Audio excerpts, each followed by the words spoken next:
दयानंद के सिपाहियों समय पुकार रहा है, देशद्रोह का विषधर फन फैला हुंकार रहा है। दयानंद के सिपाहियों समय पुकार रहा है, देशद्रोह का विषधर फन फैला हुंकार रहा है।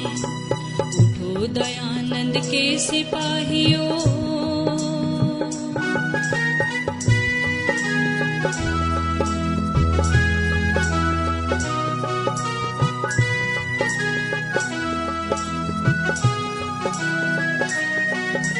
तुम चाहो तो पत्थर को भी मोम बना सकते हो, तुम चाहो तो खारे जल को सोम बना सकते हो।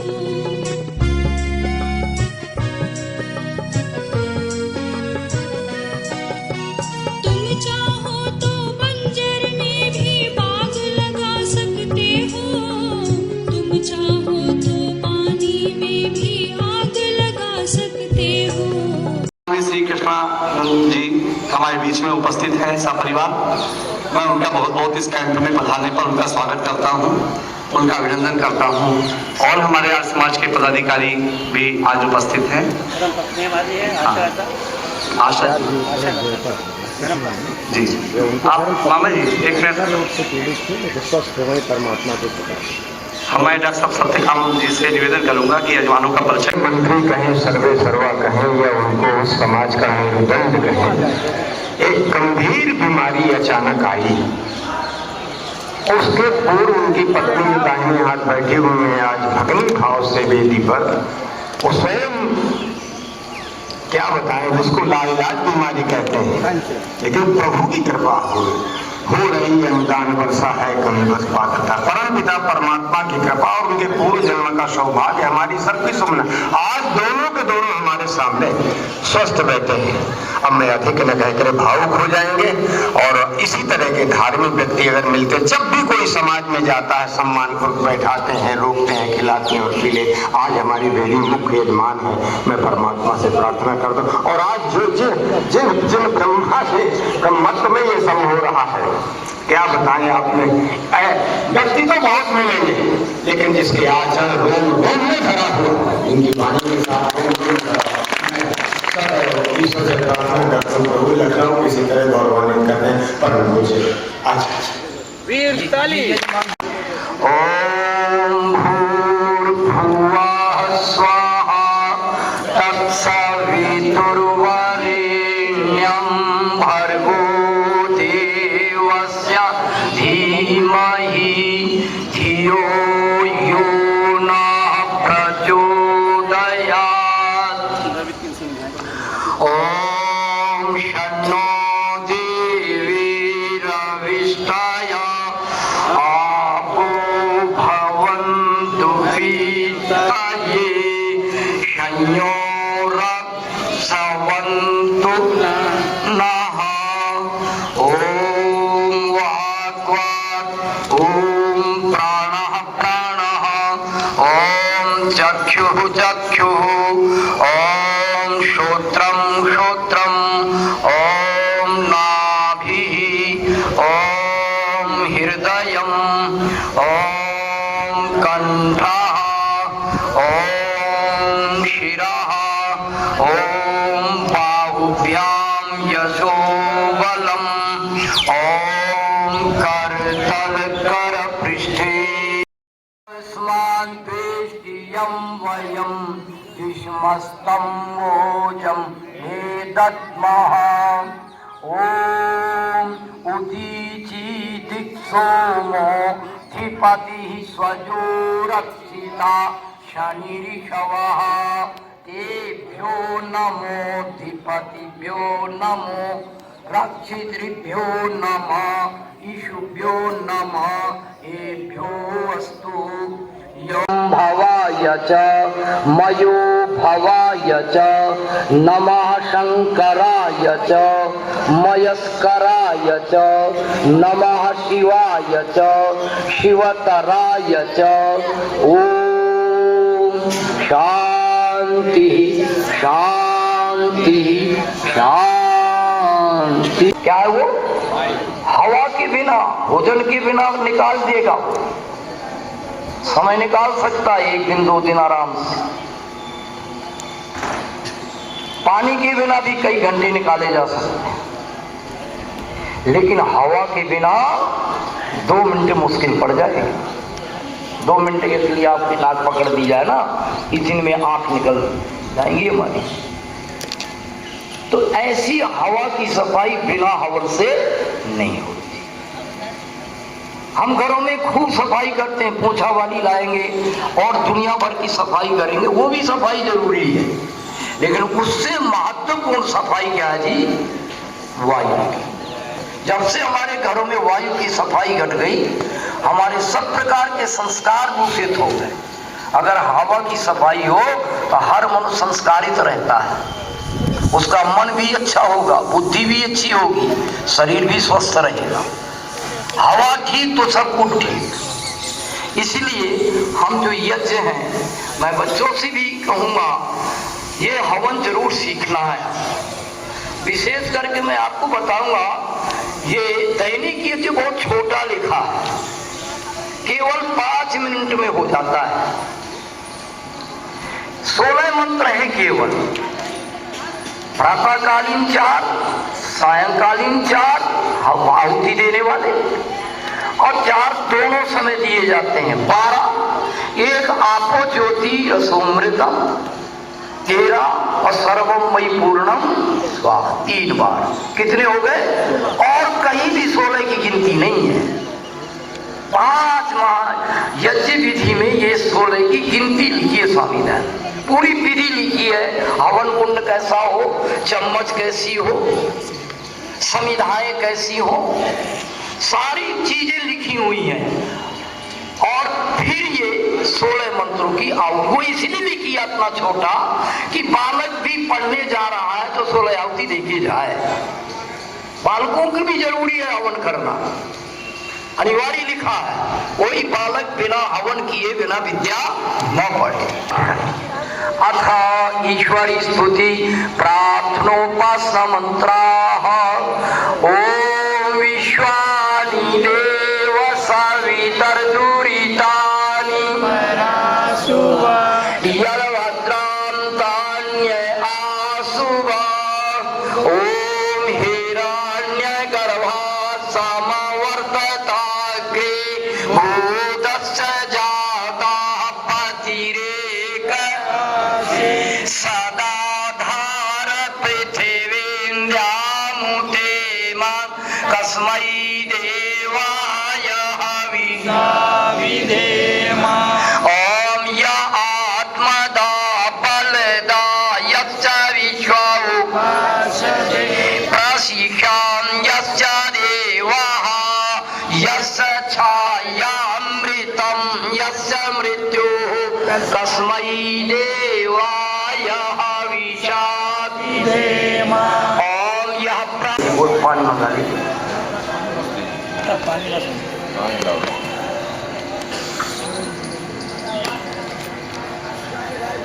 ओ सदने सीधा, ये वाक्य से विद्युत होते हैं, यज्ञ कराने वाले होते हैं, उनको हाथ जोड़ करके करते हैं। ये हमारा सबसे बड़ा सम्मान है, ये स्वीकार करते हैं।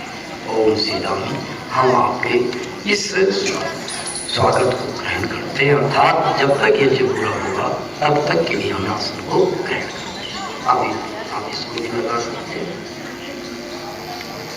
ओम स्वस्ति न इंद्रो वृद्धस्सवाः, स्वस्ति न पूषा विश्ववेदाः, स्वस्ति नस्तारिक्षो अरिष्टनेमि, स्वस्ति नो बृहस्पतिर्दधातु। ये भी चीजें बस ये लगा दे, इनके आप लगा दो। हाँ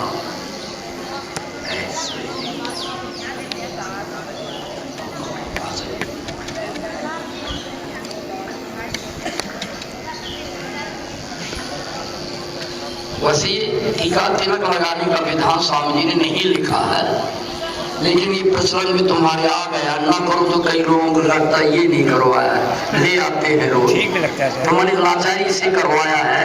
ये इसका विधान हमारी वैदिक विधि में पृथ्वी वरिमणा तस्यास्ते पृथ्वी देवयजनी पृष्ठेग्नि मन्ना तमन्ना त्याया दधे। देखो जी संभालो, एक पतली सी समिधा रख दो, एक पतली सी अग्नि के बिल्कुल ठीक ऊपर, ऐसे उसमें प्रविष्ट होने लगे। पतली पतली 2-3 रक्तों को हो तो दुवस्यता घृतैर्वोदय तातिथिम आस्नेन हव्या जुहोतना अंशु समिद्धाय शोचिसे घृतां तीव्रां जुहोतना अग्नये जात वेदस्तेने ह्यस्ववर्धस्व चेतवर्धया चास्मान् प्रजया पशुभिर्गम्मवर्च नानातेन समेधया इदमग्नये जातवेदसे इदन्न वायवादितेभ्यः प्राणापानव्यानेभ्यः इदन्न मम। ओम आपो ज्योति सोमृतां ब्रह्म भूर्भुवः स्वरोम। ओम यां मेधां देवगणा पितरश्चोपासते तया मां मध्य मेधयाग्ने मेधापिनां कुरु। ओम विश्वानि देव सवितर्तुरि यद्भद्रां तन्य आसुवा। ओम अग्निनय सुपथा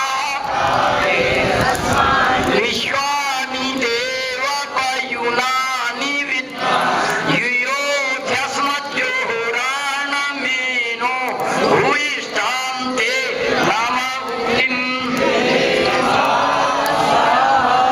ओम भूर्भुवः स्वः तत्सवितुर्वरेण्यं भर्गो देवस्य धीमहि धियो यो नः प्रचोदयात्। ओम विश्वानि देव सवितर्दुरिता परासुवा यद्भद्रां तन्य आसुवा। ओम सर्वं मयि पूर्णम्। ओम सर्वं मयि पूर्णम्। याज्ञरूप प्रभु भावोज्ज्वल की छोड़ देवे चल कपट मानसिक बल वेद की बोले जाए सत्य को हर समय मग्न सारे शोक सागर हम कर रहे नाथ करुणा रूप करुणा आपके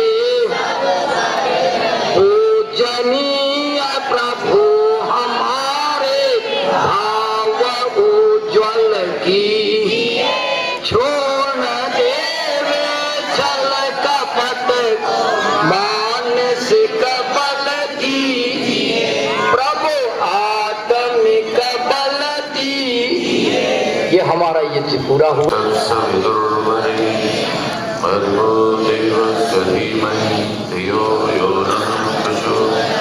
ओम शांति शांति।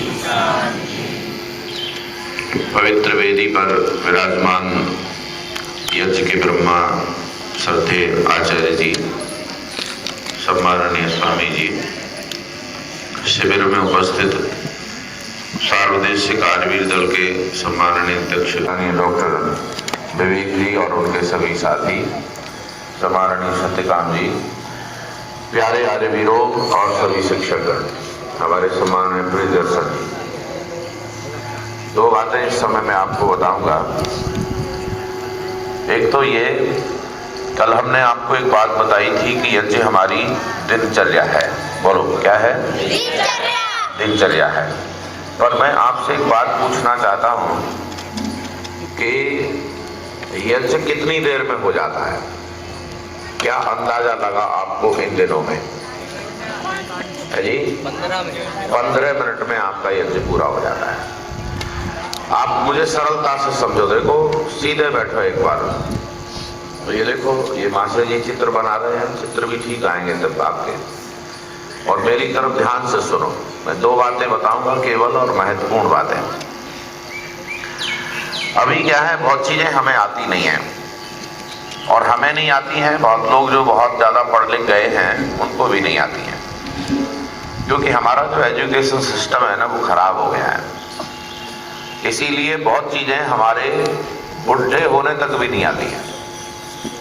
अच्छा, वो समय कितना सौभाग्य का रहा होगा जब हमें जीवन जीने से संबंधित सारी जानकारियां बचपन में मिल जाती थी। तब भी उसको समझ नहीं आ रहा, लेकिन ये जानकारी 8 वर्ष की अवस्था में बच्चे को दे दी जाती थी कि भाई करना क्या है आपको। तो करना यह है, दिनचर्या ठीक रखनी है। दिनचर्या में क्या क्या करना है? हवन करना है, संध्या करना है, माँ बाप की सेवा करनी है, गुरुजी का ध्यान रखना है, गुरुजी जो बताएं वो सारी व्यवस्थाएं करनी। जैसे आजकल आप लोग हवन की तैयारी कर रहे हैं, ये हमारी नित्य क्रिया है। अच्छा, एक बात बता सकते हैं आप, नहाने में आपको कितना समय लगता है? 5-10 मिनट। अच्छा, हुआ कैसे हुआ?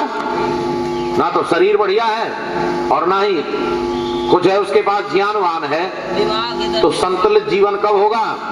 अरे बोलो, जब शरीर भी ठीक रहेगा, जब बुद्धि भी ठीक रहेगी, थोड़ा पैसा भी होगा, परिवार के साथ तालमेल बना करके चलेगा, तब क्या होगा? बोलो, संतुलित जीवन होगा।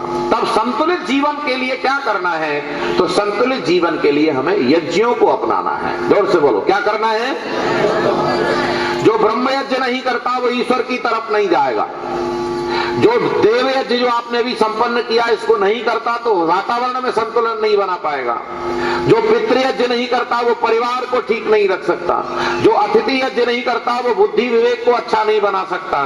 जो बलवैश्य देव यज्ञ नहीं करता वो सारे जंतुओं के प्रति अच्छा वातावरण नहीं बना सकता। इससे समझ में आया आपको?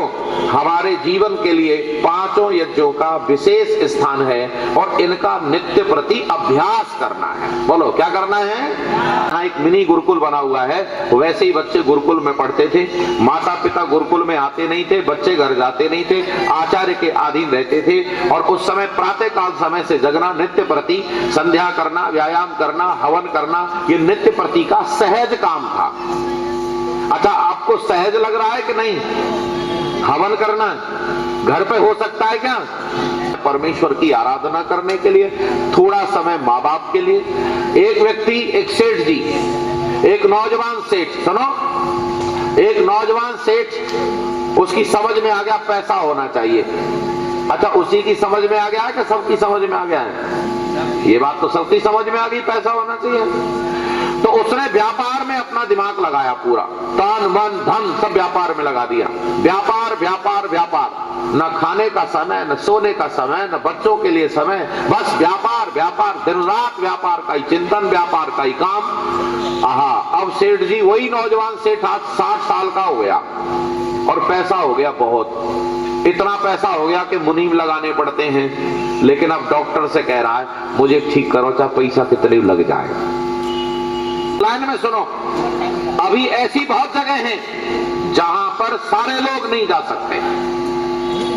ऐसे बहुत मंदिर हैं जहां सारे लोग, बोलो, जहां महिलाएं नहीं जा सकती, जहां बहुत वर्ग विशेष नहीं जा सकता, देश विशेष के लोग नहीं जा सकते।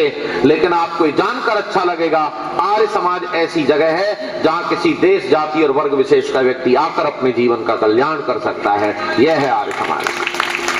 इसीलिए आर्य समाज और ऋषि दयानंद को आप अपने दिमाग में जब बिठा लेंगे तो आपका आर्यवीर दल में आना सार्थक हो जाएगा। आर्यवीर दल का संगठन विशेष कल्याणकारी वातावरण बनाने के लिए है। बहुत इतना आज के लिए आप आचार्य जी से आशीर्वाद लीजिए और फिर आज की सभा विराम होगी।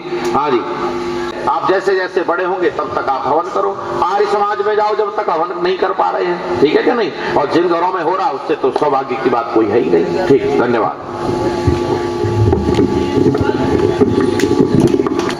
जीने में आलस्य नहीं करें, पहले समझना है और उसको जीने में हमें आलस्य नहीं करना। मुख्य यजमान जी के आज निवेदन है कि वृद्ध तो हो गए होंगे आप कि नहीं हुए अभी?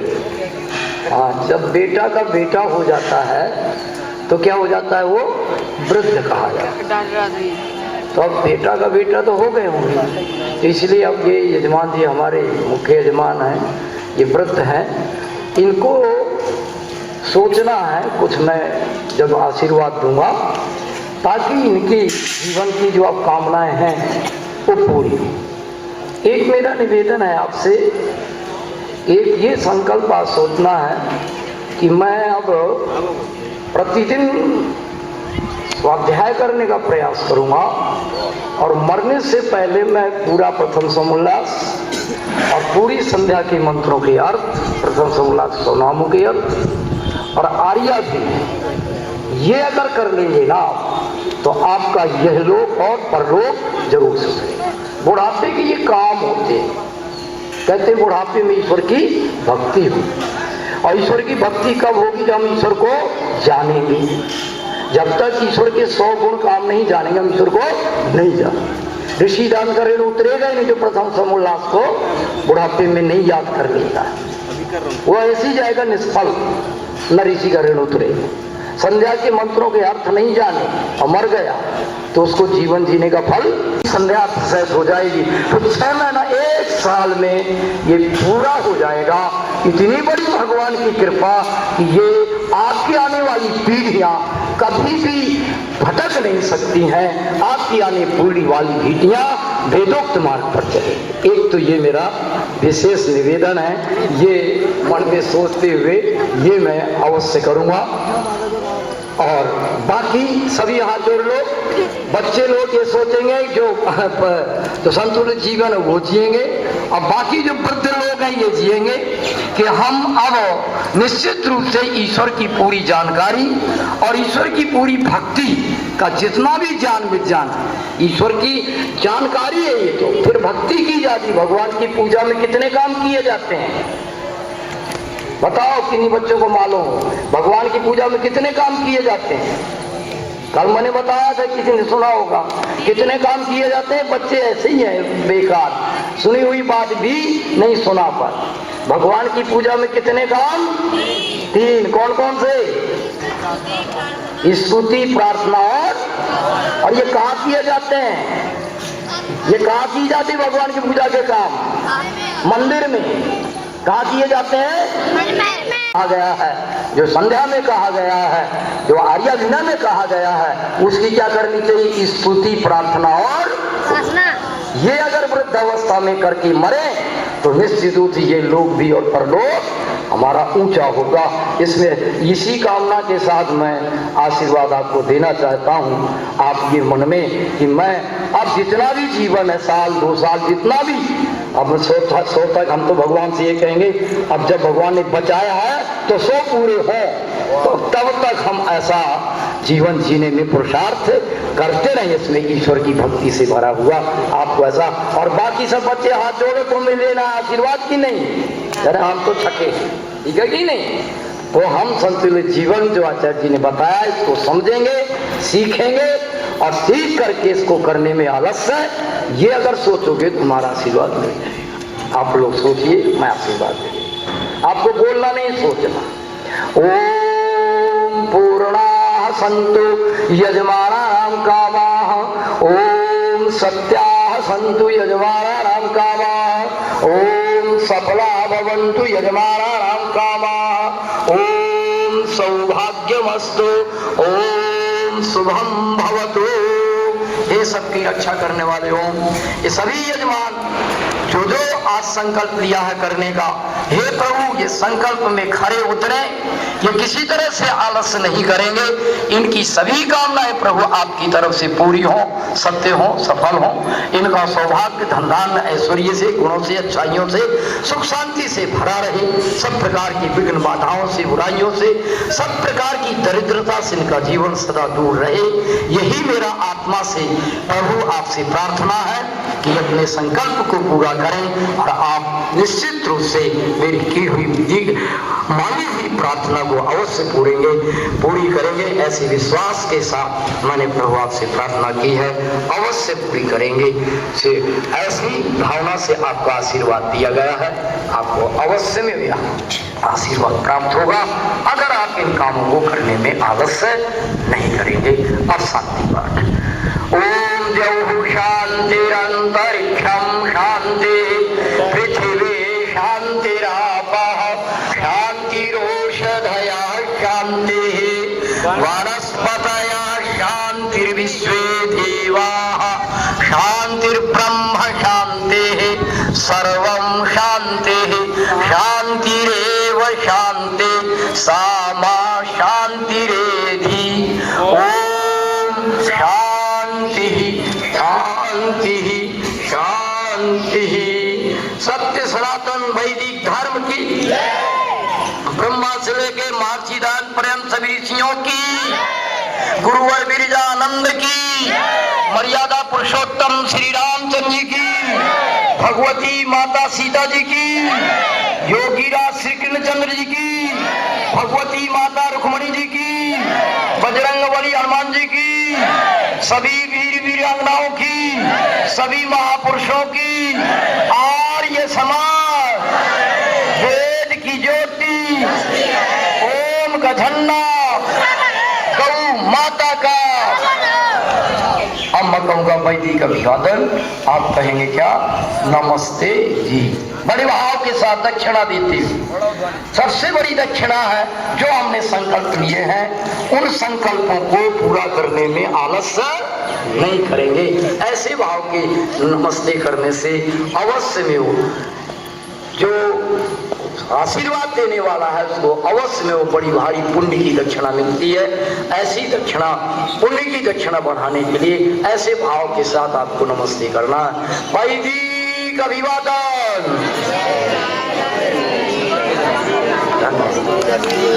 चलो।